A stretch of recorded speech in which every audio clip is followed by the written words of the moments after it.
It's late at night in the summer of 1967 at the Monterey Pop Festival. The stage lights are blinding. The California air buzzes with electric excitement, and a young woman with wild hair and an unmistakably raw voice walks up to the microphone. As she starts belting out Ball and Chain, it seems like the entire crowd collectively holds its breath. She pours every shred of her soul into that performance, screaming, growling, and singing until tears come to the eyes of onlookers. When the last note finally echoes away, the audience erupts into a thunderous ovation. People would later say it was the moment a star was born, and her name was Janis Joplin. That night, a new queen of rock and roll stepped into the limelight, setting a path so bright yet so tragically brief that it still echoes powerfully over half a century later. Looking back, it's hard not to wonder how someone who could captivate an entire generation could feel so alone in the world. Janis once confessed that she felt more connected to a screaming stadium of fans than she ever felt one-on-one with anyone in her personal life. It's a paradox that makes you ache. Here she was, adored by thousands, yet struggling with a haunting sense of emptiness. Over the next few minutes, let's remember the woman behind that legendary roar, her roots, her passion, the final phone call she made in a lonely Hollywood hotel room, and the lasting imprint she left on music and popular culture. Whether you witnessed her performances in your youth, or you only know her through old videos and classic albums, her journey remains one of the most poignant stories in rock history. Janis Lyn Joplin was born on January 19, 1943, in the oil refining town of Port Arthur, Texas. She came from a modest, tight-knit household. Her father worked as an engineer at a refinery, and her mother was a registrar at a business college. From a very young age, she realized she didn't quite fit the traditional mold. She described herself as a misfit and felt that the conventional expectations placed on young girls in the 1950s didn't reflect her passion for something bigger, louder, and more untamed. As a teenager, Janis faced relentless bullying. Classmates mocked her for her looks, calling her cruel names like the ugliest girl in school, leaving deep emotional scars that she carried for the rest of her life. Yet, even in this bleak environment, little sparks of creativity began to shine. She developed a keen interest in painting and poetry, but when she discovered the blues, Bessie Smith and Lead Belly in particular, her heart found a language that matched her own yearning. By the time she was in her late teens, Janis had already been hitchhiking to Austin and New Orleans, determined to find places where she could sing and be herself. Her rebellious spirit was unstoppable, and it quickly became clear that she couldn't stay confined to the small-town life of Port Arthur. Not long after high school, she made her way to San Francisco. The 1960s were kicking into high gear with the rise of the hippie movement, civil rights activism, psychedelic rock, and a brand new sense of cultural freedom. San Francisco was the hotbed of counterculture, and Janis immersed herself in it fully. She began performing folk music in coffee houses and small clubs, her raw, bluesy voice attracting attention. Word spread about this spirited Texan who sang like she'd lived 100 lifetimes already. Soon, she caught the ear of a band called Big Brother and the Holding Company, and they invited her to join. The synergy was instant. Janis and Big Brother played with a ferocity that shook audiences to the core.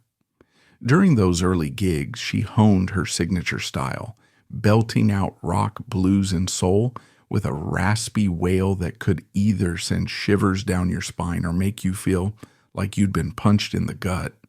There was nothing quite like it in popular music at the time, especially from a woman. Janis wasn't demure. She was bold, in your face, and fearless. She often said, "I sing like it's the last time I'll ever get to do it." And that intensity drew people in like moths to a flame.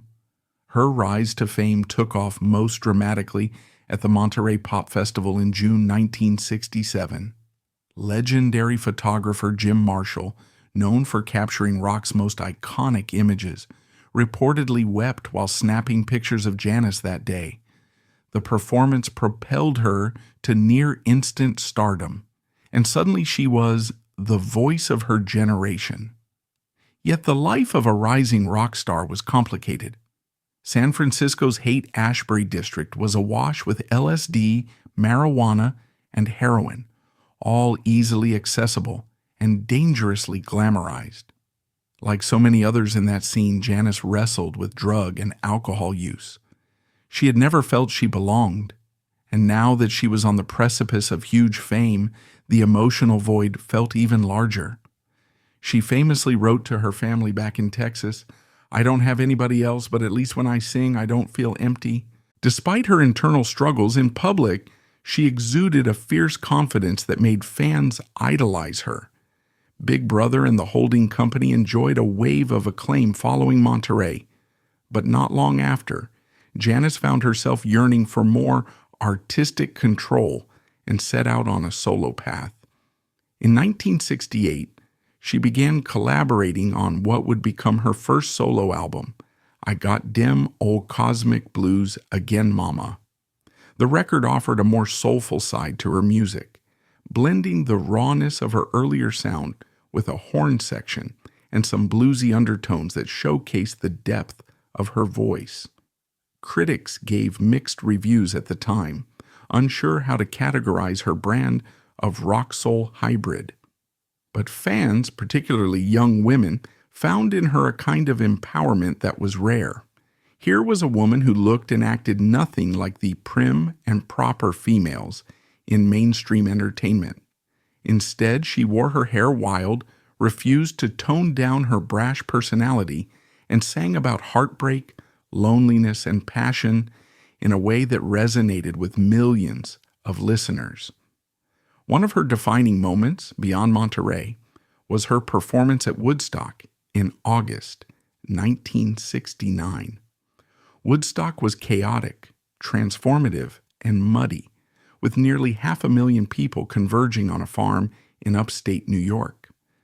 Janis was slated to go on late at night, and she reportedly had a few drinks and some chemical indulgences to calm her pre-show jitters.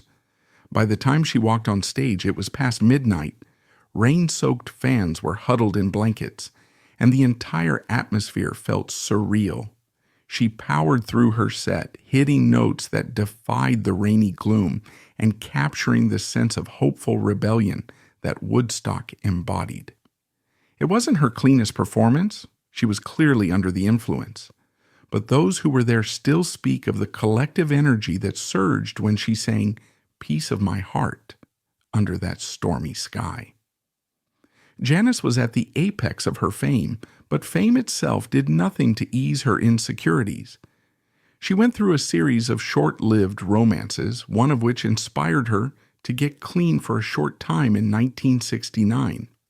Although she tried to break free from drugs, the pull of heroin proved too strong in the long run. By 1970, she was still grappling with addiction, but she also threw herself into recording a new album that she felt would be her best work yet.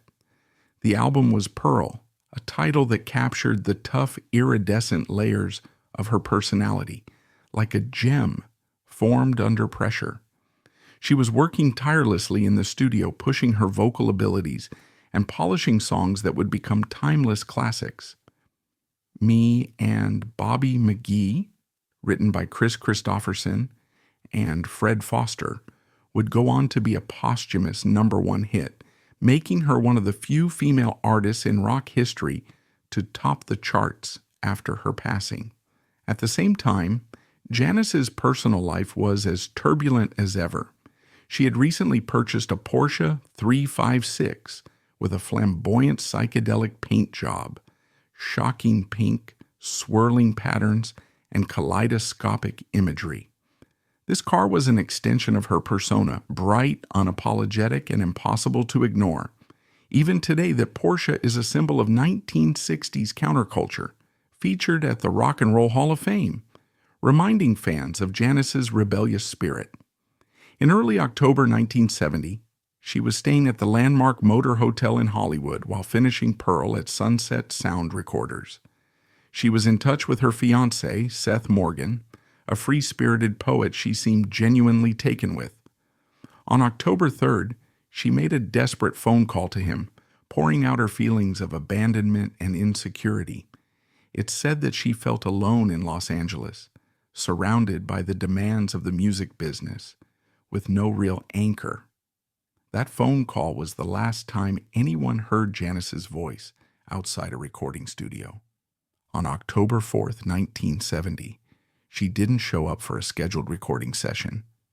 Concerned, her producer and friends went to her room at the landmark. The sight that greeted them was heartbreakingly grim.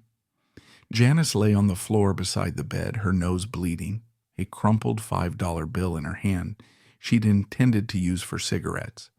She had died of an apparent heroin overdose, likely triggered by a batch stronger than she was used to.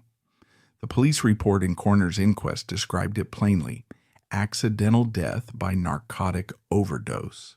With that, Janis Joplin joined the infamous 27 Club, a tragic group of artists like Jimi Hendrix and Jim Morrison, who passed away at the tender age of 27. The rock world was left in shock, and fans worldwide mourned a talent snuffed out too soon. The aftermath was a swirl of grief and speculation. Some wondered if stardom had crushed her, if those childhood insecurities had taken a deeper toll, if the free-flowing drugs of the era were to blame. The truth was likely a painful combination of all these factors. In the weeks that followed, her incomplete tracks were pieced together for the Pearl album, which was released posthumously in 1971. Me and Bobby McGee skyrocketed up the charts, giving Janis the kind of mainstream success she never lived to witness. That same album included the haunting track Buried Alive in the Blues, a song she never got the chance to record vocals for. The final version appears as an instrumental, echoing with the absence of her voice. It's chilling to think of the notes she might have sung had she lived another day. Over the years, her legend only grew. She was in many ways the first female rock star to express such uninhibited soul, heartbreak, and fury in her music. Her presence influenced everyone from Stevie Nicks to Joan Jett, and more broadly, she blew the door wide open for women to be as raw and visceral as men on stage. Janis's induction into the Rock and Roll Hall of Fame in 1995 was a testament to how her influence endures. Her star on the Hollywood Walk of Fame, unveiled in 2013, was another nod of respect from an industry that never quite figured out how to handle her boldness in her lifetime. In the decades since her death, countless documentaries, books, and YouTube tributes have dissected her final days. Channels like Celebrity Underrated, Rock Stars Documentary, and Famous Grave routinely release videos titled The Tragic End of Janis Joplin, 27 Club, Janis Joplin's Final Hours, and so on. Some explore the phone call to Seth Morgan as a haunted glimpse into her loneliness. Others focus on the cultural phenomenon of the 27 Club, shining a light on how many gifted performers, Hendrix, Morrison, Cobain, Winehouse, also met tragic ends at the same age. The fascination endures because Janis's story is so potent. The awkward Texas girl who soared to unimaginable heights, then came crashing down in a lonely hotel room. Behind her fame, Janis carried a longing for acceptance that had deep roots in her childhood.